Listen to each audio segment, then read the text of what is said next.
Hi friends, అయితే ఇవాళ మనం బెల్లం తయారు చేసి చూద్దామా. అసలు బెల్లం తయారేయడం ఎవరైనా ఒరిజినల్గా చూసాడా? ఏ యూట్యూబర్ అయినా ఏ ఇన్స్టాగ్రామ్లో అయినా అసలు బెల్లం ఎలా తయారు చేస్తారో చూపెడతారా? నేను చూపెడుతుందా? చిన్నగా దేవుడిని మొక్కుదామని షిరిడి పోతానా, రోడ్డు మీద ఏమో ఉంది కదా అని ఆగిన.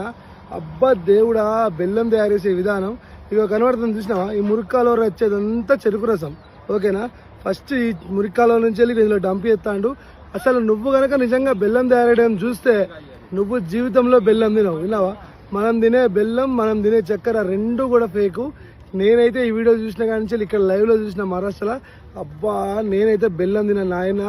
అసలు కలుషితం ఏదైనా ఉన్నదారా అంటే వాడు ఏం పెట్టిండో అర్థమైతే లేదు. ఆ మురిక్కాలలో అడ్డంగా ఏం పెట్టాడు తెలుసా ఫ్రెండ్స్? గుడ్డపేగులు. ఆ గుడ్డపేగు ఎట్లా తెలుసా? మసి గ్రీజు.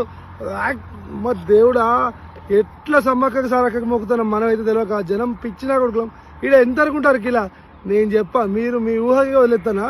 పెద్ద పెద్ద మిషన్లు పెట్టి అసలు కేజీఎఫ్ సామ్రాజ్యం నడుస్తుంది. ఓరు నాయనో, మన కళ్ళ ముంగడ నడిచేది మాత్రమే, మన వెనక జరిగేది మొత్తం అన్యాయమే. ఓ స్వామి జనమాయప్ప.